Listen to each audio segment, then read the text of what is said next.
সেখানে দাউ দাউ করে আগুন জ্বলছে, একের পর এক কাঠের বাসবাব এবং সেই দোকানগুলো আগুন ধরে গেছে। সেই আগুন নিয়ন্ত্রণে আনার চেষ্টা চলছে। আমার সঙ্গে অনুপ রয়েছেন। অনুপ একদম স্পট থেকে রয়েছেন। অনুপ, তোমার থেকে একটু প্রথমে জেনে নিতে চাইবো কিভাবে দমকল কর্মীরা কাজ করছেন, আগুনের কি অবস্থা এখন ওখানে?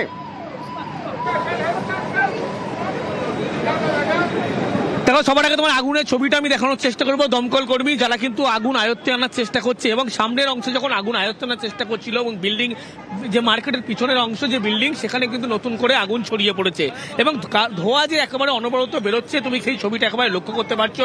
পাশের যে বিল্ডিং সেখানে 30টি পরিবারের বেশি বসবাস এবং তারা সেখান থেকে কিন্তু প্রাণ ভয়ে নিচে নেমে আসে এবং দমকল কর্মীদের গোটা বিষয়টি জানায়।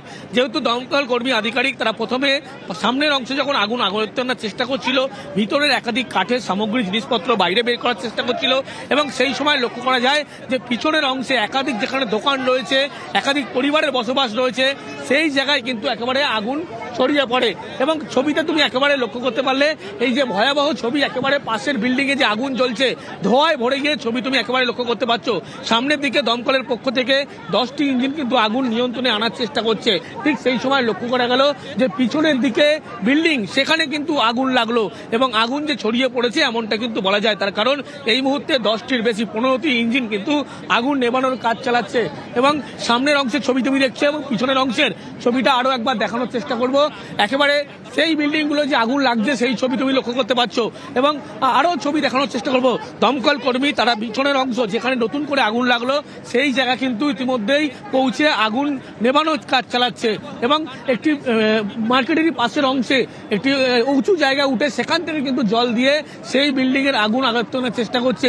কিন্তু পরিস্থিতি যেহেতু নিয়ন্ত্রণের বাইরে গিয়েছে, প্রথম থেকে দমকল কর্মী তারা চেষ্টা চালাচ্ছিল কোনোভাবে যাতে আগুন ছড়িয়ে না পড়ে, আগুন আয়ত্ত থাক, কিন্তু দেখা যায় আগুন কিন্তু নতুন করে ছড়িয়ে পড়েছে এবং সামনের অংশ নয়, সামনের অংশের পাশাপাশি মার্কেটের যে পিছনের অংশে যে বিল্ডিং সেখানেও কিন্তু একইভাবে এই আগুন ছড়িয়ে পড়েছে, যার ফলে দমকল কর্মীরা সেই জায়গায় আগুনের উৎসস্থল পৌঁছানোর চেষ্টা করছে এবং সেখান থেকে নতুন করে কিন্তু জল দেওয়ার কাজ করছে এবং এই যে বিল্ডিং দেখতে পাচ্ছ এই বিল্ডিং আমি একটু ভৌগোলিক জায়গা থেকে বোঝার চেষ্টা করি বা যারা টিভি স্ক্রিন দেখছেন তারা যদি বোঝার চেষ্টা করে কোন জায়গায় সমস্যা হচ্ছে, আগুনের উৎসস্থলে পৌঁছতে কোন জায়গায় সমস্যা হচ্ছে, কেন এতটা সময় লাগছে?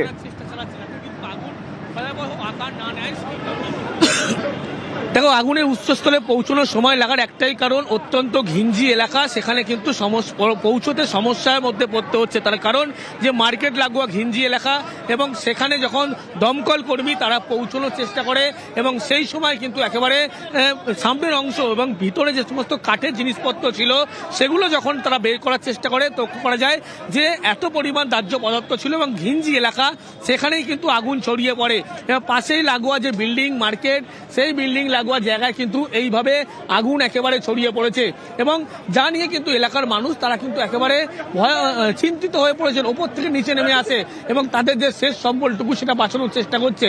একাধিক ব্যবসায়ী থেকে শুরু করে তারাই কিন্তু আগুন নেভানোর কাজে হাত লাগায় দমকল কর্মীদের সাথে।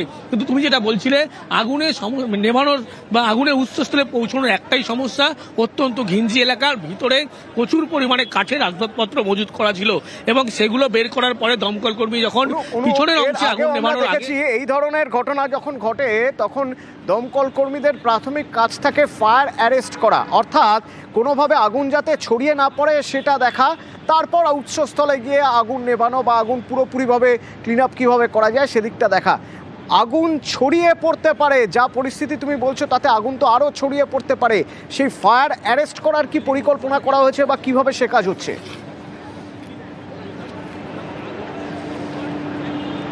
দেখো, ফায়ার অ্যারেস্ট করার কিন্তু এখনো দমকলের পক্ষ থেকে কোনো পরিকল্পনা নয়। শুধুমাত্র ফায়ারটা যাতে আগুন একটা নিয়ন্ত্রণের মধ্যে রাখা যায়, একটা জায়গায় সীমাবদ্ধ রাখা যায়, সেই প্রচেষ্টাই তারা কিন্তু করছে এবং দমকল আধিকারিক তারা কিন্তু এই মুহূর্তে আগুন যে লেগেছে সেই ঘটনাস্থল একেবারে সেখানেই কিন্তু ইতিমধ্যেই প্রবেশ করার চেষ্টা করছে, কিন্তু দূর থেকে ইতিমধ্যেই জল দিয়ে সেই জায়গাটা কিন্তু আগুন যাতে নতুন করে ছড়িয়ে না পড়ে তারা কিন্তু সেই প্রচেষ্টা চালাচ্ছে এবং এখন যে তুমি ছবি লক্ষ্য করতে পারছো পাশেই যে বিল্ডিং মার্কেট লাগোয়া সেই বিল্ডিংয়ে কিন্তু আগুন লেগেছে, যার ফলে দমকল কর্মীরা আগুনের যে উৎসস্থল সেখানে পৌঁছতে না পারার কারণেই দূর থেকে কিন্তু একেবারে যেখানে ধোঁয়া দেখতে পাওয়া যাচ্ছে সেই জায়গায় জল দিয়ে কুলিং প্রসেস করে তারপরে আগুনের উৎসস্থলে পৌঁছানোর চেষ্টা করছে। প্রথম অর্থাৎ থেকে ধীরে দমকল ধীরে কর্মী তারা আশপাশ কিন্তু ঠান্ডা করে উৎসস্থলে পৌঁছানোর একটা প্রক্রিয়া চলছে। অনুপ, সঙ্গে থাকো। এলাকায় যারা রয়েছেন, তুমি বলছিলে যে তারা বেশ ভয়ে রয়েছেন যে কি হবে, কত দূর আগুন ছড়িয়ে পড়তে পারে, তারা বুঝতে পারছেন না। তাদের বক্তব্য শুনবো একবার। প্রায় 10টার সময় করে লেগেছে প্রায়, বুঝেছেন। ভয়াবহ আগুন। আমরা তো গিয়েছিলাম সাইডে, এসে দেখি আগুন লেগে গেছে, তখন মেশিন এসে পৌঁছায়নি। তখন প্রথম ভেতর দিকে আগুনটা লাগে, ভেতর দিকে হয়ে বাইরের দিকে এসেছে। এখন একটু সামনের দিকটা কমেছে, কিন্তু ভেতর দিকটা এখনো জ্বলছে। আমার অপর সহকর্মী অমিত রয়েছেন, আমি একবার কথা বলবো। অমিত, এই যা পরিস্থিতি, বিবি গাঙ্গুলি স্ট্রিট, এখন বেলা 12টা, ট্রাফিক তো নিয়ন্ত্রণ করতে হবে, যানবাহন নিয়ন্ত্রণ করতে হবে, অন্য দিক দিয়ে দরকার হলে ঘুরিয়ে দিতে হবে গাড়ি, সে বিষয়ে এখনো পর্যন্ত আমরা কিছু জানতে পারছি? একেবারেই দেখো, বিবি গাঙ্গুলি স্ট্রিটের সেন্ট্রাল এভিনিউ বিবি গাঙ্গুলি স্ট্রিট ক্রসিং, সেখান থেকে লালবাজারের মুখের যে অভিমুখের যে রাস্তা, সেই বিবি গাঙ্গুলি স্ট্রিট কিন্তু এখন বন্ধ করে দেওয়া হয়েছে। যে সমস্ত গাড়ি শিয়ালদা থেকে বিবি গাঙ্গুলি স্ট্রিট হয়ে লালবাজারের দিকে যেত, সেই সমস্ত গাড়িকে ডাইভার্ট করে দেওয়া হচ্ছে। অর্থাৎ হাওড়ার দিকের গাড়িগুলো সমস্তটা সেন্ট্রাল এভিনিউ থেকে ডান দিক ডাইভার্ট করে এমজি রোড হয়ে হাওড়ার দিকে যাচ্ছে। অন্যদিকে অন্য গাড়িগুলো যেগুলো লালবাজার হয়ে আমাদের রাইটার্স বিল্ডিং বা হাইকোর্ট বা ব্যাংকার দিকে যেতে, সেই গাড়িগুলিকে একদম বিবি গাঙ্গুলি স্ট্রিট ক্রসিং থেকে সেই গাড়িগুলিকে বাঁ দিকে ডাইভার্ট করে দেওয়া হচ্ছে এবং সেগুলোকে গণেশচন্দ্র এভিনিউ হয়ে দুবার ব্যাংশাল কোর্ট, হাইকোর্ট বা ধর্মতলা দিকে পাঠানো হচ্ছে। এবং তুমি জানিয়ে রাখবো আরো একবার যে সেন্ট্রাল এভিনিউ বিবি গাঙ্গুলি স্ট্রিট ক্রসিং এ যে রাস্তা দিয়ে সামলাইন ধরে লালবাজারের অভিমুখে যাওয়া যায়, সেই রাস্তায় এই মুহূর্তে যান চলাচল নিয়ন্ত্রণ বন্ধ করা হয়েছে।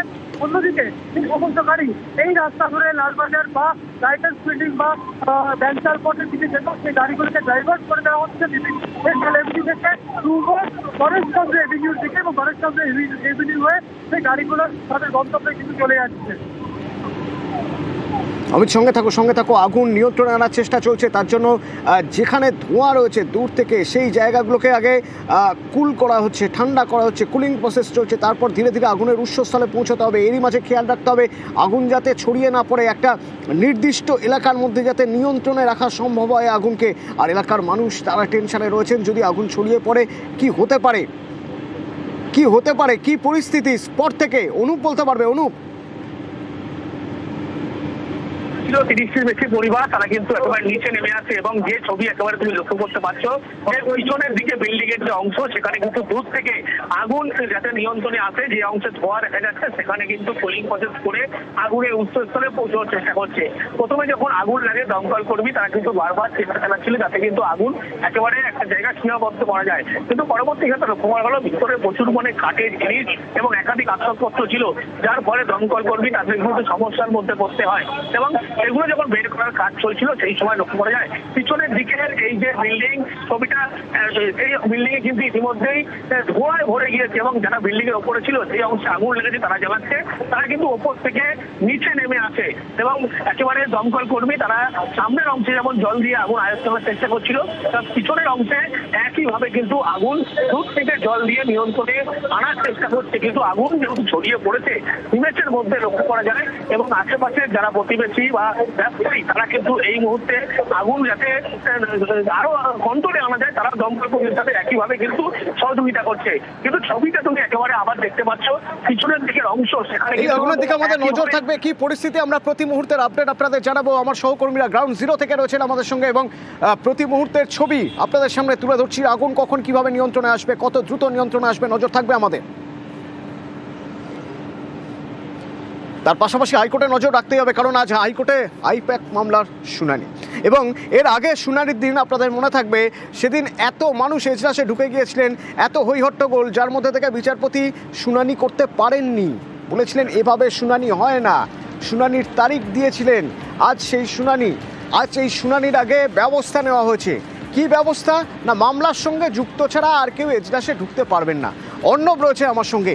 অর্ণব, যে ঘটনা ঘটেছে সেই ঘটনা নিয়ে রাজ্যের মানুষের বিপুল উৎসাহ, যে এবার যদি আইনি লড়াই হয়, আইনি পথে যেতে হয়, তাহলে কি হবে, কোন দিকে ঠিক কি হতে পারে, আইনজীবীরা কি সওয়াল জবাব করতে পারেন, সেই জায়গা থেকে মামলার সঙ্গে যুক্ত যারা তারা ছাড়া কেউ শুনানিতে এজলাসে থাকতে পারবেন না। তাহলে বাকিরা জানবেন কিভাবে?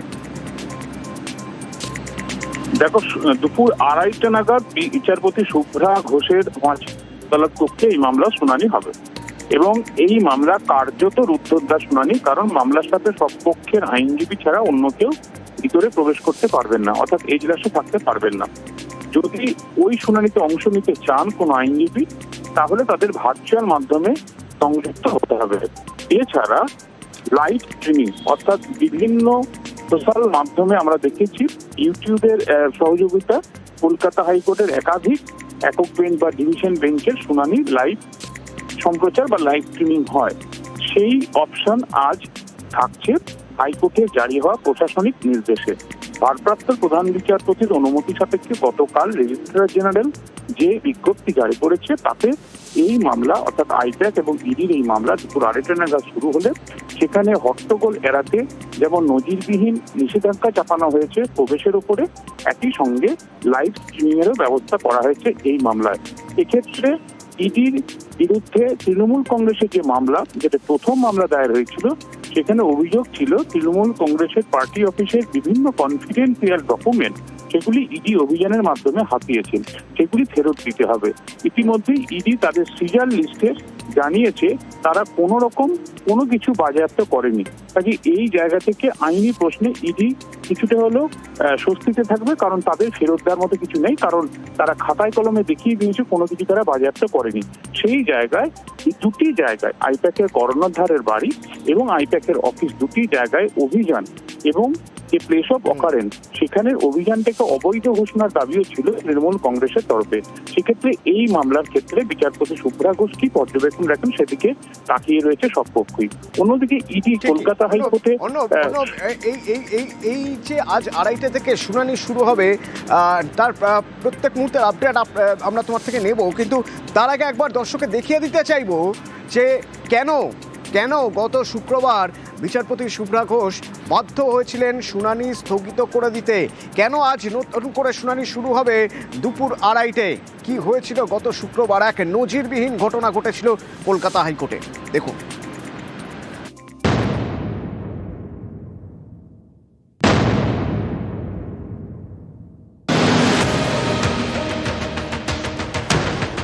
বৃহস্পতিবার আইপ্যাকের অফিসে ইডি হানা ঘিরে বেনজির সংঘাত।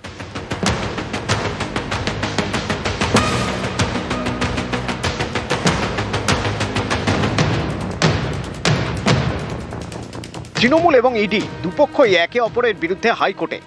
শুক্রবার সেই জোড়া মামলার শুনানিতেও বেনজির বিশৃঙ্খলা, ভিড়ে ঠাসা এজলাস। বিচারপতি শুভ্রা ঘোষ বারবার অনুরোধ করা সত্ত্বেও ভিড় কমেনি। পরিস্থিতি এমন জায়গায় পৌঁছয় যে শুনানি স্থগিত করে দিতে হয় বিচারপতিকে। তিনি জানিয়ে দেন তৃণমূল এবং ইডির দায়ের করা মামলার শুনানি হবে 14 জানুয়ারি। এক গুচ্ছ আবেদন নিয়ে কলকাতা হাইকোর্টে যায় ইডি। ইডি চায় বৃহস্পতিবারের ঘটনার তদন্ত করুক সিবিআই। ইডির অভিযোগ, মুখ্যমন্ত্রী এবং রাজ্য পুলিশের উপস্থিতিতে তাদের তদন্তে বাধা দেওয়া হয়েছে। আইপ্যাকের কর্ণধারের বাড়ি এবং অফিসের সমস্ত সিসি ক্যামেরার ফুটেজ সংরক্ষণ করে আদালতে পেশ করা হোক। সমস্ত নথি, ডিজিটাল ডিভাইস সহ ঘটনাস্থল সিল করা হোক। ইডির আধিকারিকদের রক্ষা কবচ দিতে হবে। ঘটনাস্থল থেকে নিয়ে যাওয়া নথি ফেরত দিতে হবে। পাল্টা ইডির বিরুদ্ধে একগুচ্ছ অভিযোগ তৃণমূলের। রাজ্যের শাসক দলের দাবি, ইডি অতি সক্রিয় হয়ে অভিযান চালিয়েছে, তৃণমূলের একাধিক গুরুত্বপূর্ণ নথি হাতিয়েছে। তাদের আবেদন, দলীয় নথি ফেরত দিক ইডি, এসআইআর সংক্রান্ত নথিও ফেরত দিক। এদিন সকালে বিচারপতি শুভ্রা ঘোষের এজলাসে বৃহস্পতিবারের ঘটনা নিয়ে দৃষ্টি আকর্ষণ করে জরুরি ভিত্তিতে শুনানির আর্জি জানায় ইডি। মামলায় মমতা বন্দ্যোপাধ্যায়কেও যুক্ত করার আবেদন জানায় কেন্দ্রীয় তদন্তকারী সংস্থা। আবেদন মেনে নেন বিচারপতি। সেই মতো ইডি এবং তৃণমূলের মামলার একসঙ্গে শুনানি হওয়ার কথা ছিল দুপুর 2:30 থেকে। তখনই ভিড়ের চাপে বেনজির বিশৃঙ্খলা তৈরি হয়, সেটাও আবার এজলাসের ভিতরে, যার জেরে শেষমেশ শুনানি স্থগিত করে দেন বিচারপতি। আজকে যে অর্ডারটা পাস হয়েছে সেটা হচ্ছে judicial order. 14th matter hearing করবে, এটা জুডিশিয়াল অর্ডার। সেই জুডিশিয়াল অর্ডার চেঞ্জ করা যায় না, এটা তো সবাই জানে, কিন্তু তা সত্ত্বেও ইডি মনে করে যে গোটা ভারতবর্ষ কিনে নিয়েছে, ওরা যা ইচ্ছা তাই করবে। Judicial order only can be changed if it is brought in the cause list মানে daily list on the day it is fixed, nothing more than that. এদিন ইডির হয়ে আদালতে উপস্থিত ছিলেন কেন্দ্রের deputy solicitor general Dhiraj Trivedi. তিনি অভিযোগ করেন দুপুর 1:30 নাগাদ তার হোয়াটসঅ্যাপ হ্যাক হয়ে যায়। নিউজ 18 বাংলা।